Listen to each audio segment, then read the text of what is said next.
ஒரு தென்னங்கன்று சொன்னா தரமான தாய் மரத்திலிருந்து தென்னங்கன்று எடுக்கணும். 30 வருஷம் மரத்திலிருந்து கயிறு கட்டி விதை எடுக்கணும். அதை முளைக்க போடணும். அந்த மரத்துல 36 மட்டை இருக்கணும். பூச்சி நோய் வரக்கூடாது. ஈவனா காய்க்கணும். நோய் வாய்ப்பட்டிருக்க கூடாது. வேப்பம் புண்ணாக்குன்னு கொடுப்பான். முந்திரி தோல் என்னென்ன வேஸ்ட்.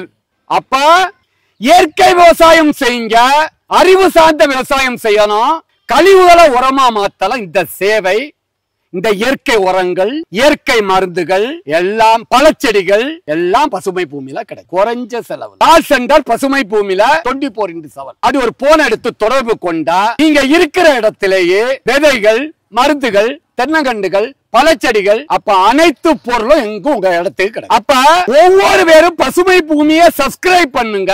அந்த வீடியோவை ஷேர் பண்ணி, அதை லைக் பண்ணி, அதுக்குள்ள குறைகள் உங்களுடைய பதில மலையாளத்துல போடும்.